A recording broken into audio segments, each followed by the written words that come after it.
하나님의 말씀 신약성경 데살로니가 전서 5장 1절부터 6절까지의 말씀입니다.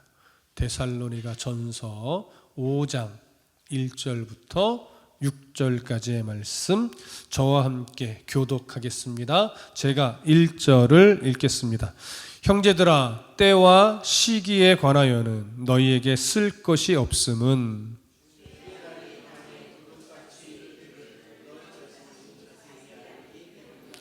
그들이 평안하다 안전하다 할 그때에 임신한 여자에게 해산의 고통이 이름같이 멸망이 갑자기 그들에게 이르리니 결코 피하지 못하리라.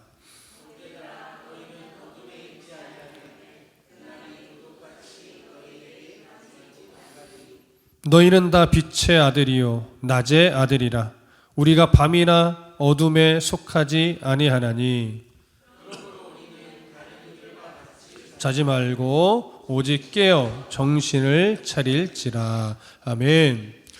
예수님의 재림 전에 죽은 성도는 예수님이 재림하실 때에 영으로 함께 임하고 부활할 것을 말씀드렸습니다. 그리고 살아서 예수님의 재림을 맞이하는 성도는 그 부활한 성도들과 함께 이제 공중으로 들림받아서 재림하시는 예수님을 함께 영접하며 그 재림의 영광에 참여한다는 사실도 우리가 나누었죠. 이처럼 예수님의 재림 전에 죽은 자이든 예수님이 재림하실 때 살아있는 자이든 모두가 다 동일하게 재림의 예수 그리스도를 영접하는 영광에 참여하게 될 것이고 상급의 심판 때에 함께 서서 우리가 이 믿음의 경주를 완주한 자로서 주님과 함께 새하늘과 새 땅으로 들어가서 주님이 우리에게 약속하셨던 영원한 복락을 누리게 되는 겁니다. 바울은 이러한 소망으로 서로를 위로하며 함께 믿음의 삶을 살아가라고 교훈했습니다. 이제 바울은 재림을 맞이하는 영광에 대한 교훈을 이어서 재림의 시기와 관련된 교훈을 이어서 합니다. 오늘은 그 부분을 좀 살펴볼 겁니다. 자, 5장 1절과 2절 다시 한번 읽습니다. 자, 5장 1절과 2절 시작. 형제들아, 때와 시기에 관하여는 너희에게 쓸 것이 없음은 주의 날이 밤에 도둑같이 이를 줄을 너희 자신이 자세히 알기 때문이라. 자, 여기 보니까 1절에 때와 시기라는 표현을 하고 있습니다. 때라고 번역된 헬라어는요, 크로노스예요. 우리가 잘 알고 있죠. 상식적으로도 이 크로노스란 단어는 일반적으로 흘러가는 시간입니다. 우리가 그냥 일상에서 보고 있는 시간들. 그리고 시기라고 번역된 헬라어는 카이로스예요. 특별한 의미가 부여된 그런 시간을 의미합니다. 그런데 성경에서 이 때라는 단어와 시기라는 단어, 크로노스와 카이로스라는 단어가 함께 쓰여질 때가 있어요. 지금처럼 때와 시기 이렇게 함께 붙여서 한 단어처럼 쓰여질 때는 신약 성경에 항상 어느 때를 의미하는 거냐면 종말의 때를 의미하는 겁니다. 관용어처럼 쓰여지는 거예요. 그래서 그리스도의 재림의 정확한 시기를 의미하는 관용적 표현으로 때와 시기 이렇게 붙여서 사용을 하게 되는 거죠. 그렇다면 바울이 지금 5장 1절에서 형제들아, 때와 시기에 관하여는 너희에게 쓸 것이 없다라고 지금 말한 것은 어떤 의미냐면 바울이 대략 3주에서 5주가량 데살로니가 교회에서 성도들에게 말씀을 가르칠 때에 이미 예수님의 재림의 시기에 대해서 어떻게 이해해야 되는지 충분히 가르쳤다는 거예요. 그래서 데살로니가 성도들이 이미 알고 있기 때문에 굳이 또 한 번 가르칠 필요는 없다라고 하는 의미가 되는 겁니다. 그런데 분명 이러한 가르침을 받았고 이러한 이해를 갖고 있음에도 불구하고 이제 어떤 오해들이 이제 바울이 떠난 이후에 어떤 오해들이 그들 안에 생겨났냐면 우선은 저번 시간에도 나누었듯이 예수님의 재림 전에 죽은 자들이 생겨나면서 예수님의 재림 때 그 영광에 참여하지 못하면 어떻게 하는가, 이런 재림의 영광과 관련된 오해가 하나 생겨났고 그와 함께 또 어떠한 일들도 일어났냐면 악한 자들이 예수 그리스도의 재림을 부정하는 일이 생겨난 거예요.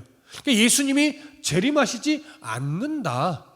이러면서 성도들을 미혹하고 예수께서 재림에 대한 어떤 혼란을 일으키는 또 미혹들이 생겨난 거예요. 그러다 보니까 이 데살로니가 교회 성도들이 이미 예수 그리스도의 재림의 시기에 대해서 어떻게 이해를 해야 되는지 배워서 알고 있음에도 불구하고 정말 뭐가 맞는 거지? 라고 하는 혼란이 그들 안에 생기면서 자꾸 궁금증이 생겨난 거예요. 궁금증이. 그러니까 바울은 지금 이런 혼란을 정리해 줄 필요성을 느끼고 예수님의 재림의 시기에 대한 교훈을 다시 한번 잡아주기 위해서 이 표현을 쓴 거예요. 그러니까 굳이 말할 필요는 없지만 이미 다 가르쳐 줬기 때문에 우리가 다 알고는 있지만 다시금 정리를 해주겠다, 이런 의미로 때와 시기에 관하여는 너에게 쓸 것이 없음은 이라고 지금 언급을 한 겁니다. 그래서 왜 내가 쓸 것이 없다라고 말했느냐, 그 이유를 2절에서 이렇게 말해요.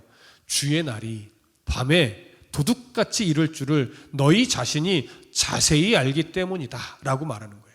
그러니까 예수님이 주님의 날, 주님이 재림하시는 날은 밤에 도둑같이 올 것이라고 내가 너희들에게 가르쳤고 사실은 이미 너희들이 알고 있다, 이런 의미가 되는 거죠. 자, 그러면 주의 날, 재림의 날을 의미하죠. 재림의 날은 어떻게도 표현이 되냐면 심판의 날이라고도 표현하고 구원의 날이라고도 표현해요. 그럼 심판의 날이라는 표현은 어디에 조금 더 무게중심이 있을까요? 믿지 않는 자들에 대한 멸망의 심판에 조금 더 무게중심을 둔 표현이고, 구원의 날이라고 하는 것은 믿는 자들이 이제 상급의 심판을 받아서 구원을 완성하는 날, 그 날에 조금 더 초점을 두고 표현한 것이 구원의 날이에요. 근데 바울은 이러한 날이 밤에 도둑같이 임한대요. 이렇게 기억하시죠? 밤에 도둑같이 임한다는 표현이 어떤 강조점이 있다고 그랬어요?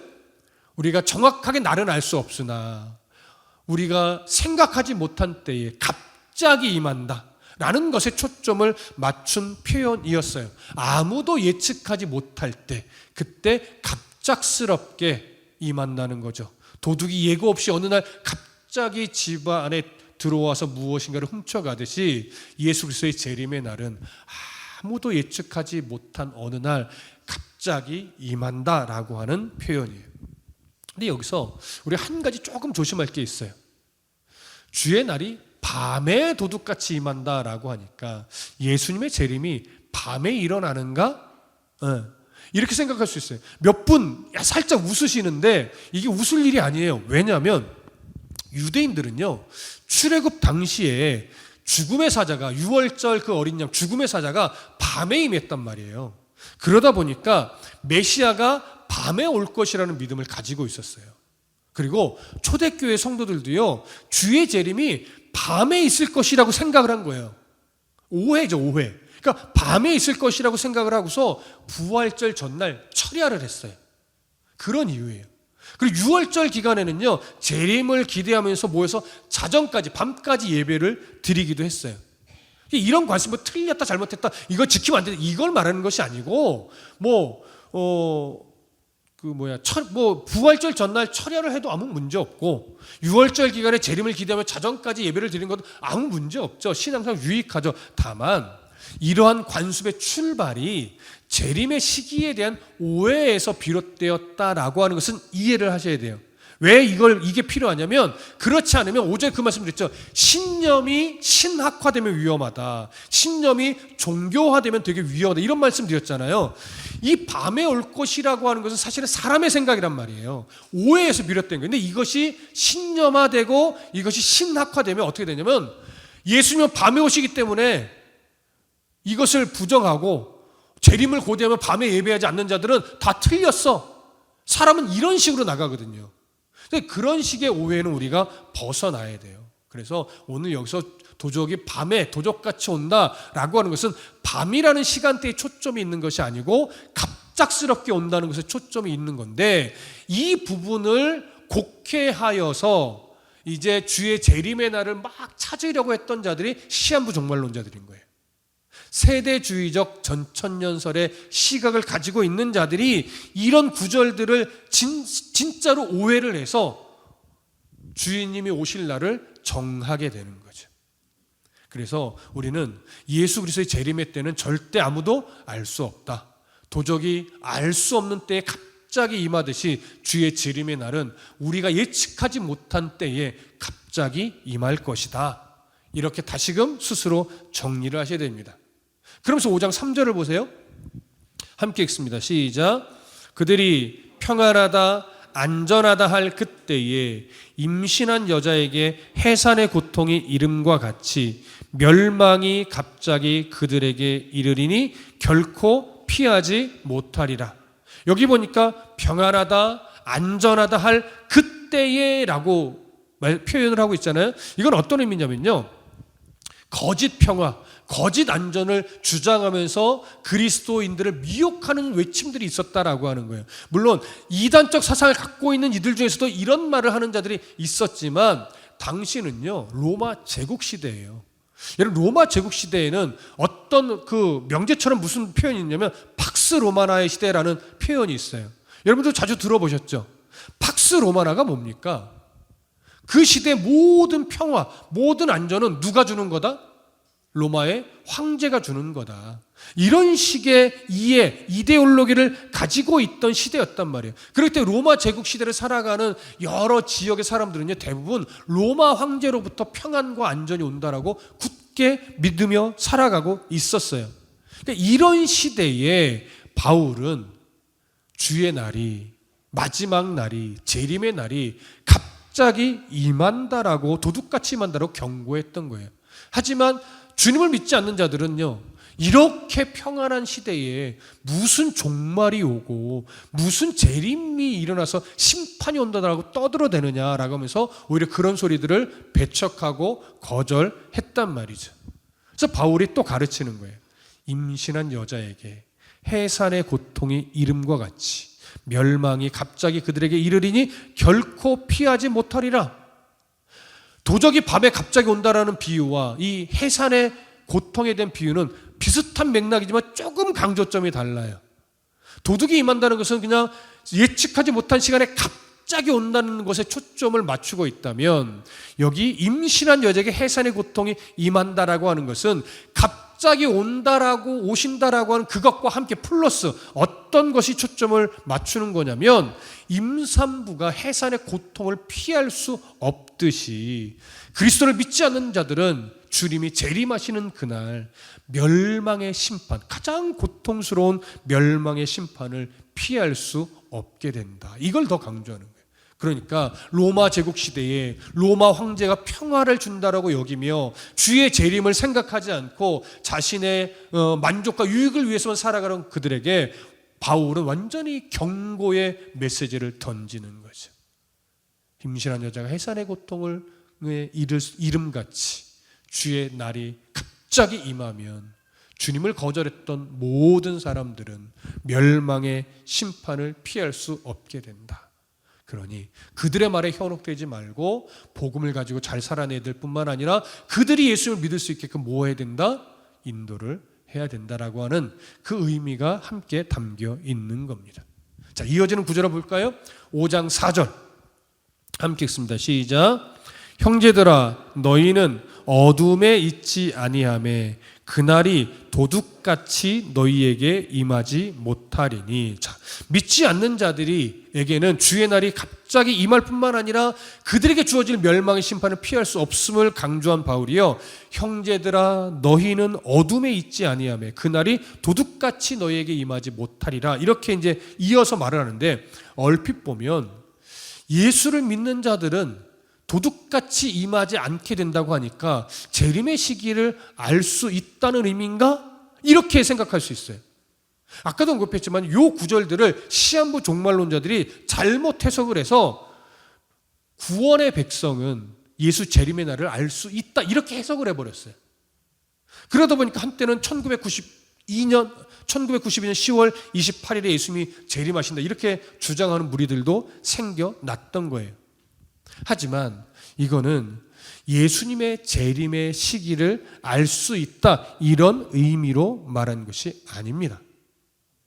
어둠에 있지 아니하다. 자, 믿는 사람들은요, 본래는 어디에 속한 자였죠?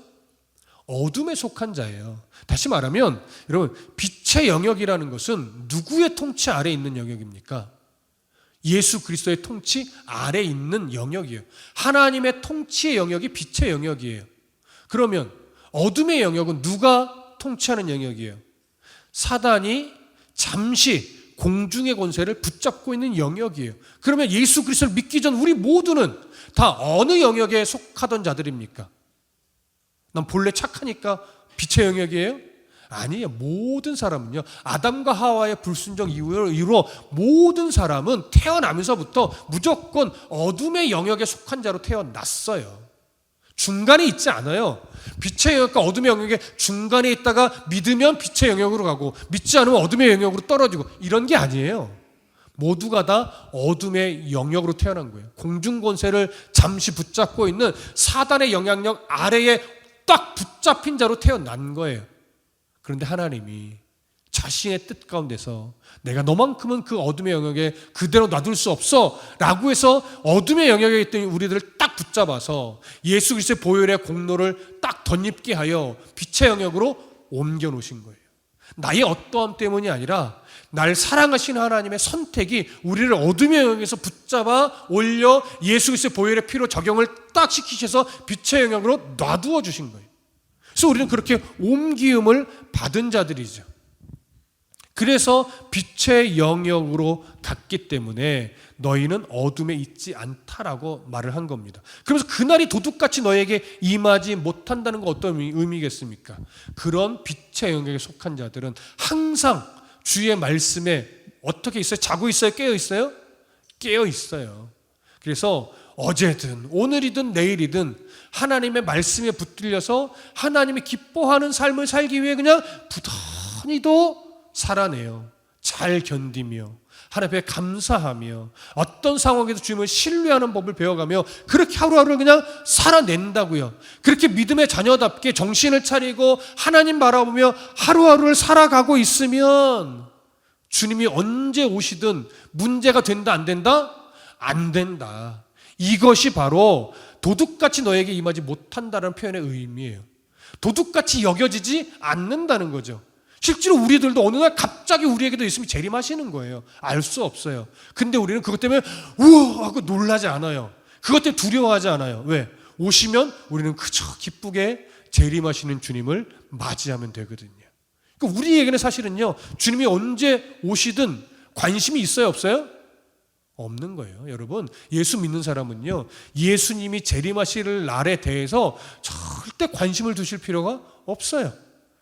우리에게 이런 거죠. 내일 오시면 어떻고, 모레 오시면 어떻고, 10년 뒤에 오시면 어떻고, 100년 뒤에 오시면 어떻겠어요? 그건 하나님의 뜻대로 오시는 거고, 우리가 빨리 오시란다고 오는 것도 아니고, 나 장가간 뒤에 오게 해주세요 뭐 이렇게 기도한다고 그렇게 되는 것도 아니고, 그저 우리는 나에게 주어진 삶을 의연하게 살아가다 보면 그저 오실 때 우리가 감사함으로 맞이하면 된다는 거예요. 그러니까 우리에게는 굳이 도적같이 여겨지지 않는 거죠. 그런 의미예요. 그럼에도 불구하고 왜 사람들이 믿는 사람이든 믿지 않는 사람이든 자꾸 시한부 종말론적인 소리에 우리가 자꾸 귀를 기울이게 되냐면, 사람이 가지고 있는 기본적인 속성에는요, 우리가 알지 못하는 신비의 세계를 좀 알고 싶어하는 욕구가 우리들 안에 잔재해 있기 때문에 그래요.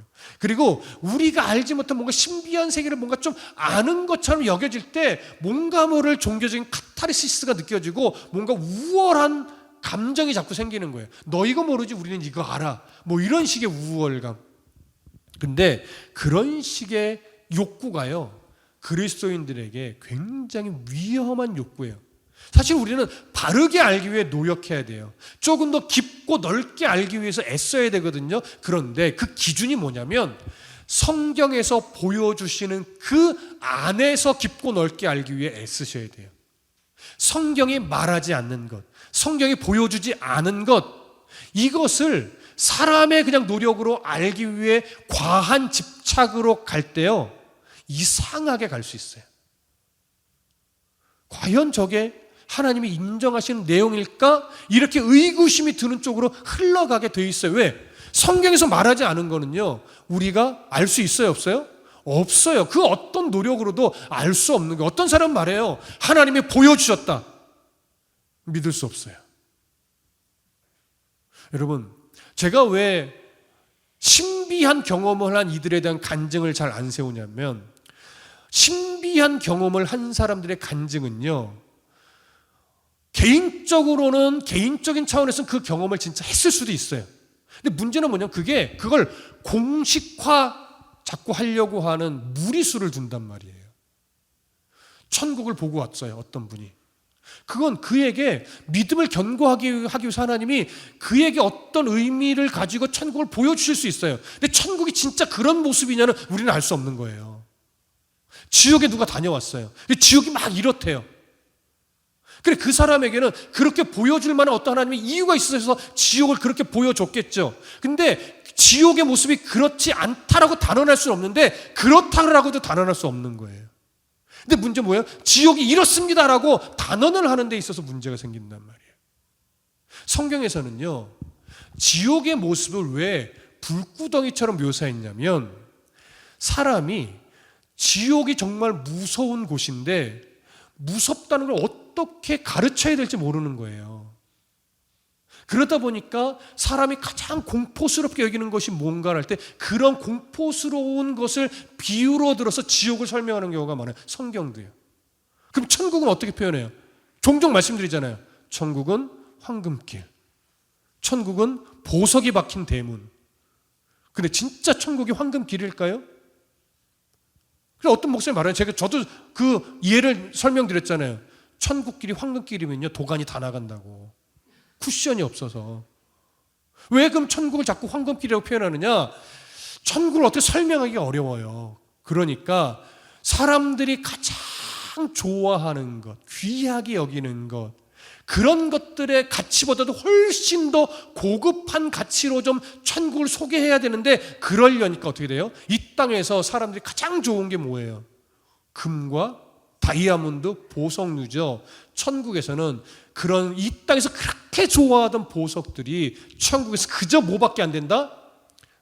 길가 발에 치이는 돌멩이 수준밖에 안 된다. 이걸 지금 드러내기 위해서 천국이 황금길이라는 거지, 천국이 황금길이야, 와 좋겠다, 이렇게 이해하라고 설명하는 게 아니란 말이에요. 그러니까 황금길이라고 묘사된 천국도 실제로 황금길이 아닐 가능성이 훨씬 많은 것처럼 지옥도요, 불구덩이라고 표현하지만 그게 실제 막 타는 불구덩이인지 아니면 그만큼 고통스러운 하나님과의 단절의 상황을 묘사하기 위해서 그렇게 설명한 건지 우리는 알 수 없단 말이에요. 여러분, 무슨 의도인지 이해되세요? 그렇기 때문에 성경에서 말하지 않는 영역은 항상 전체적인 맥락과 성경의 가르침을 보니 이럴 가능성이 있다로 가야지, 성경에서 보여주지 않고 말하지 않은 걸 이렇습니다라고 단언하기 시작하면요, 신앙이 조금씩 과하게 왜곡되게 돼 있어요. 그래서 말씀드려요. 사탄이란 존재도 그 기원을 알 수 있다 없다? 없다. 루시퍼가 반항하여 사탄이 됐다는 것은 이제 정설이 아니란 말이에요. 성경에서 말하고 있지 않아요. 외경이나 위경에서 살짝 그려낸 거예요. 그것을 가지고 정말로 천사 루시퍼가 하나님께 반항하여 사탄이 됐다, 이걸 정선처럼 우리나라 자꾸 강조해왔는데 그건 좀 위험한 거예요. 왜 그러느냐? 천사는요, 하나님 앞에 반항할 수 있는 능력이 있어요 없어요? 없어요. 무조건 순종이에요. 사람은 하나님께 반항할 만한 능력이 있어요 없어요? 사람은 없다고요? 그럼 여러분들은 뭐예요? 저도 가끔 반응하는데요. 사람은 하나님이요, 능력적인 면에서는 많이 주지 않았지만 인격적인 자녀로 우리에게 허락을 하셨기 때문에 우리는 하나님께 반항도 하는 거예요. 사람만 그럴 수 있어요. 사탄이란 존재는 뭐냐? 몰라요. 하나님의 권위 아래에 있는 건 분명해요. 하나님의 도구로서 쓰임받는 것도 분명해요. 하지만 어떻게 해서 사탄이 시작됐느냐, 그걸요 성경에서 말하지 않기 때문에 정답은 모른다예요. 근데 그걸 너무 알려고 집착하다 보면 무리한 결론을 내리고 무리한 견해가 정설처럼 주장이 돼요. 그럼 조금 위험해지는 거예요. 무슨 말씀 이해되시죠? 그래서 루시퍼가 사탄이 됐을 수도 있겠죠. 하지만 아직은 정경에서 말하고 있는 바는 아니라는 거예요. 그러니 우리는 항상 기준이 성경에서 말하는 바는 바르게 알기 위해 애쓰되 성경에서 보여주거나 말하지 않은 바에 대해서는 너무 과한 집착으로 들어가는 것은 위험하다. 이렇게 이해를 하셔야 돼요. 무슨 말씀 이해되시죠? 그래서 지금 이 시한부 종말론자들은 성경에서 보여주거나 말씀하시지 않은 것을 너무 과하게 집착하다가 왜곡된 종말론으로 빠지게 된 거예요. 그래서 우리는 늘 조심하셔야 됩니다. 자, 성경을 좀 더 이어서 볼게요. 5절과 6절입니다. 함께 읽습니다. 시작. 너희는 다 빛의 아들이요 낮의 아들이라. 우리가 밤이나 어둠에 속하지 아니하나니 그러므로 우리는 다른 이들과 같이 자지 말고 오직 깨어 정신을 차릴지라. 자, 여기도 보니까 너희는 다 빛의 아들이요 이렇게 말해요. 낮의 아들이라. 여기서 말하는 빛의 영역, 낮의 영역은 어떤 영역을 말하겠어요? 아까 말씀드렸듯이 하나님이 통치하시는 영역이에요. 그 통치하시는 영역에서 살아가도록 우리를 어둠의 영역에서 들어서 빛의 영역으로 옮겨 주신 거란 말이에요. 어둠의 영역, 반대로 어둠의 영역은 뭐라고요? 사단이 왕노릇하는 그 영역이라고요. 우리가 본래 속해 있던 영역, 그것에서 우리를 딱 붙잡아서 빛의 영역으로 옮겨 주신 거죠. 그러니까 우리는 더 이상 밤의 영역에 속하지 않았기 때문에 여전히 밤의 영역에 속한 자와 같은 습관은 남아있으나 그걸 치열하게 말씀 안에서 싸워 이기려고 우리는 노력하며 살아가는 거죠. 그 노력이 우리를 성화되게 만들어가는 거고 하나님의 성품을 닮아가게 만들어내는 거예요. 그래서 바울은 성도들에게 이렇게 놀라운 은혜를 받아서 어둠의 영역에서 하나님의 은혜로 빛의 영역, 낮의 영역으로 옮김을 받은 자이니 이제 어둠에 속한 자처럼 예전의 습관을 따라 경각심 없이 함부로 인생을 살지 말고 오직 깨어서 정신을 차리라고 교훈을 한 겁니다. 어둠에 속한 자들은 아까도 말씀드렸듯이 하나님이 말씀하시지 않은 것에 대해서 집착을 하고 아니면 그저 내 만족과 유익에만 매달려서 살고 아니면 하나님이 없다 여기며 세상의 가치 속에서 파묻혀서 그렇게 살아가요. 근데 우리에게는 뭐예요? 그렇게 똑같이 살아가지 말라는 거예요. 주님의 재림을 고대하면서 언제 주님이 오실지 모르니 내일 주님이 오실 것처럼 오늘 주님 말씀을 붙잡고 오늘도 주님을 신뢰하며 그렇게 살아가라는 거예요. 그게 정신을 차리는 거예요. 그래서 오직 깨어 정신을 차릴지라. 내일 주님이 오실 것처럼 오늘 말씀을 붙잡고 살아가는 그 일에 최선을 다하는 것이 깨어 있는 거죠. 그래서 베드로도 베드로전서 5장 8절에서요. 근신하라 깨어라 너희 대적 마귀가 우는 사자와 같이 두루 다니며 삼킬 자를 찾느니라 이렇게 교훈했어요. 근신하라 깨어라. 오늘 바울은 오직 깨어 정신을 차릴지라 똑같은 맥락이에요. 근데 베드로는 근신하라 깨어라 라고 말하는 이유를 이렇게 말했죠. 대적 마귀가 우는 사자와 같이 두루 다니며 삼킬 자를 찾는데요. 그러면 대적 마귀가 삼킬 자를 찾는 건 어떤 의미냐? 믿음의 백성들이 믿음에서 흔들려 하나님을 믿지 못하게 미혹하는 그 미혹의 덫을 끊임없이 놓고 다닌다는 얘기예요. 그러면 초대교회 당시에는 우리의 믿음을 흔들려고 사단이 사용했던 방법이 뭐예요? 억압이에요. 압제예요. 핍박이에요. 생명의 위협을 가하는 거예요. 그러면서 신앙을 흔들려고 했어요. 하지만 오늘날은 사단이 주로 어떤 방법을 쓸까요? 나라에 따라서는 똑같이 압박, 압제와 핍박과 고통 이런 걸로도 흔들겠지만 지금 우리나라와 같은 시대에서는 사실 압박, 핍박, 고난 이것보다는요 하나님을 의지하지 못하도록 미혹을 해요. 하나님보다 더 좋아하는 것들을 많이 만들어내요. 예배를 드리되 기복주의로 예배를 드리게 만들어요. 예수를 믿는다고 하되 다신적 사상에 의해 기독교도 불교와 뭐가 다르겠어? 이런 식의 알라나 예수님이랑 사실 똑같은 거 아니겠어? 그 중에 난 기독교를 선택하고 난 그냥 예수를 선택한 거야. 이런 식으로 종교 다원주의적인 생각을 가지게 만드는 거죠. 그러다 보면 올바른 영적 판단력이 흐려져요. 사단은 그렇게 올바른 판단력이 흐리게 만드는 거예요. 예배를 드리는 걸 막지 않아요. 목회자가 설교하는 걸 막지 않아요. 목회자에게 미혹은 뭐예요? 설교해. 은혜를 끼쳐라. 근데 복음만 빼라. 이러는 거죠.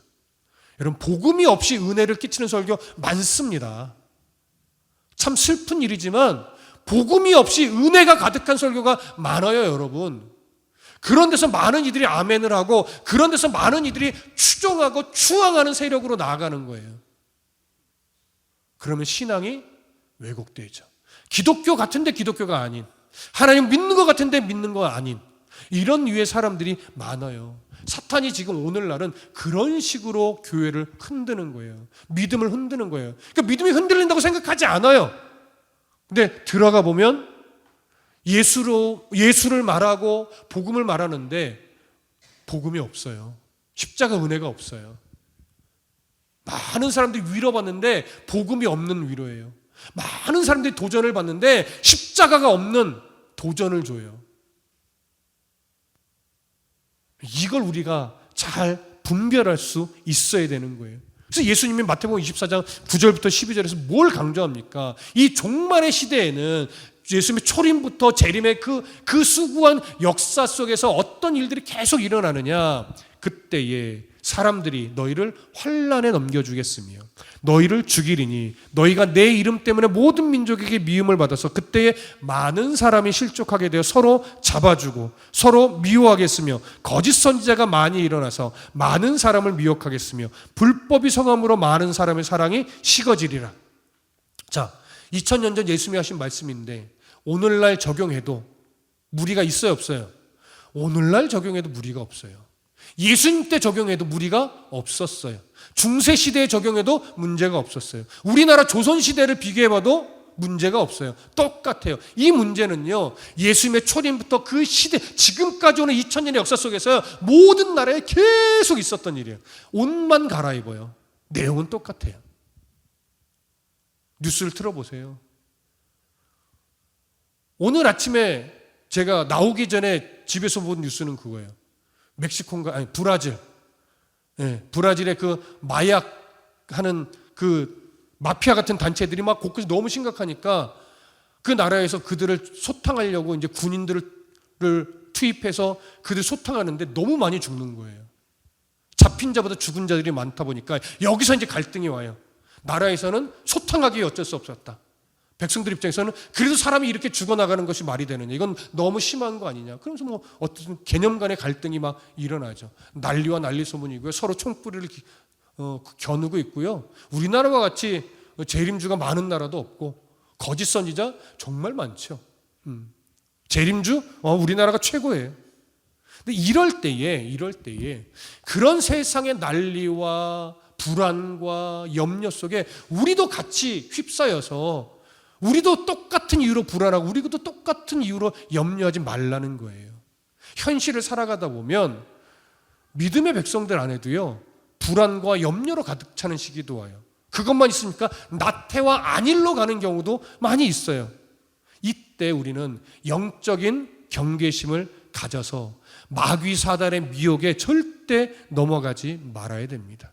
성도라고 해서 고단한 현실이 없냐고요. 똑같이 고단한 현실을 살아가지만 우리는 그 고단한 현실 속에서 무엇을 배우려고 노력하느냐? 염려를 주께 맡기는 것이 뭘까? 어떻게 하는 것이 염려를 주님께 맡기는 걸까? 어떻게 하는 것이 하나님을 신뢰함으로 담대하게 살아가는 걸까? 어떻게 하는 것이 영적으로 깨어서 분별력 있게 살아가는 걸까? 이걸 인생을 살아내면서 우리가 배워가는 거예요. 여러분, 이런 거 있잖아요. 안일한 것과 감사함으로 불안해하지 않는 것이 모양은 비슷해요. 근데 거기에 중간에 무엇이 끼느냐에 따라 이게 안일함일 수도 있고 주를 믿기 때문에 평안함으로 안정감이 있는 모습일 수도 있는 거예요. 그러니까 우리가 주로 인하여 평안한 모습이냐 나태해진 안일한 모습이냐는 내가 주님을 어떻게 바라보고 어떻게 의지하는 법을 배우느냐에 따라 달라지는 거죠. 그래서 결국은 인생을 통해서 만나는 거예요. 사단은 끊임없이 우리의 구속의 은혜를 무너뜨리고 하나님 의지하는 마음을 무너뜨리고 그래도 돈 없으면 안 돼. 그래도 돈이 최고야. 이런 가치관을 우리 안에서 자꾸 뽑아버려야 되는데 사단은 계속 집어넣는 거예요. 그래도 돈이 없으면 안 된다. 그래도 좋은 직장 가야 된다. 좋은 대학을 나와야지. 예배가 중요하냐. 지금 일단 대학을 가고 봐야지. 예배가 중요하냐. 일단 좋은 직장 들어가고 봐야지. 일단 예배가 중요하냐. 사업이 망하지 않아야지. 이런 식으로 우리를 자꾸 붙잡고서 예배도 소중하지만 더 소중한 것들 자꾸 곳곳에 포진시키는 것이 사단의 전략이라고요. 예배도 소중하지만 이라는 표현을 우리는 이제 바꿔내셔야 돼요. 예배가 제일 소중하다. 여러분, 이건 오해하지 마십시오. 망해도 된다는 얘기 아니에요. 망해도 된다는 얘기는 아니에요. 여러분, 사업 망해도 됩니다. 물론 사업보다 주님의 자녀로 살아가는 것이 더 중요하다는 의미는 맞아요. 하지만 하나님을 바르게 만나면요, 망해도 된다가 아니라 망하는 것이 두렵지 않다예요. 이거 다른 거예요, 여러분. 망하는 것이 두려워지지 않아야 되고요. 잃어버리는 것이 두려워지지 않아야 되고요. 없어지는 것이 두려워지지 않아야 돼요. 왜? 우리에게 주신 구원의 은혜와 날 사랑하시는 보혈의 은혜가 너무나 크다는 걸 알기 때문에 내게 하나님의 나라를 하나님 나라의 상속자로 주어졌던 이 신분의 위치가 얼마나 값진 건가, 무엇과도 바꿀 수 없을 만큼 값진 거라는 사실을 내가 깨달을 때 우리가 어떤 담대함이 생기느냐면 주를 위하여 망할 수도 있다, 이렇게 바뀌는 거예요. 주를 위하여 잃어버릴 수 있다. 주를 위하여 버릴 수 있다. 주를 위하여 죽을 수도 있다. 이렇게까지 바뀌는 거예요. 여러분, 제 자랑을 하나 할게요. 저만 생각하는 제 자랑. 여러분은 그렇게 생각하지 않을 거예요.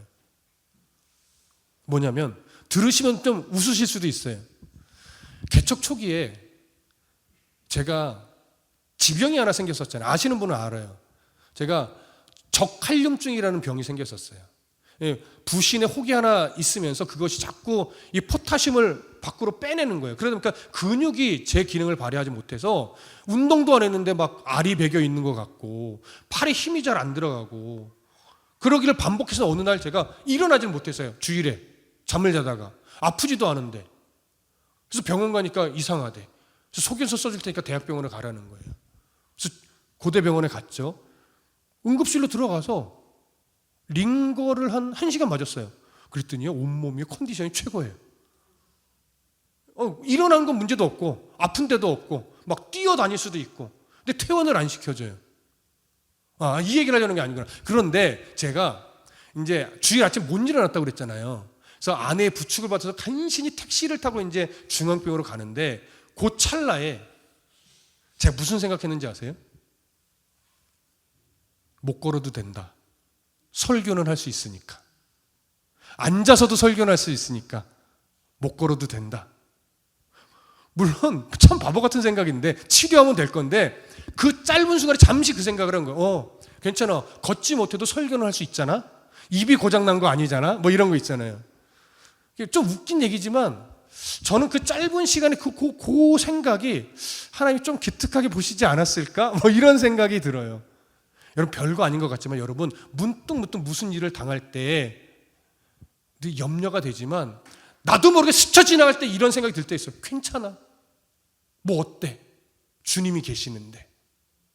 그러다가 또 불안해지겠지만 근데 그 순간에 괜찮아. 하나님 함께 하시는데 뭐.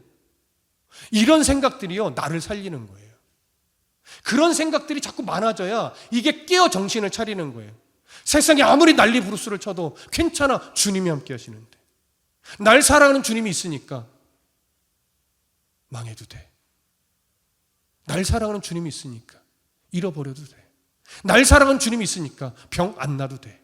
날 사랑하는 주님이 있으니까 까짓거 손해보면 어때? 나는 오늘도 주님과 함께 가는데. 그런 사람만이 예배의 소중함을 가슴에 담는 거예요.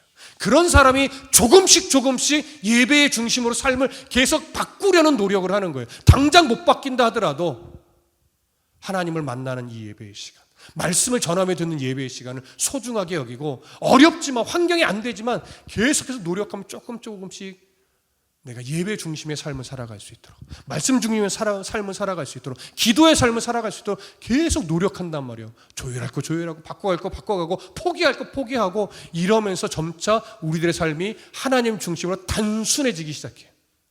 그래서 신앙인은요, 사실은 단순화시키는 싸움이에요. 무엇을 위해? 하나님을 바르게 섬기고 바른 믿음의 삶을 살아가기 위해. 그러니 여러분, 깨어 정신을 차리십시다. 그 중심에는 바로 이겁니다. 뭐 어때? 주님이 날 사랑하시는데. 뭐 어때? 주님이 나와 오늘도 동행하시는데. 그래서 여러분, 순간순간 생각하십시오. 뭐 어때? 뭐 어때? 그렇죠? 뭐 어때요? 주님이 날 제일로 사랑하시는데. 그 믿음으로 오늘도 정신을 차리고 또 한 주를 잘 살아내십시다. 기도하겠습니다.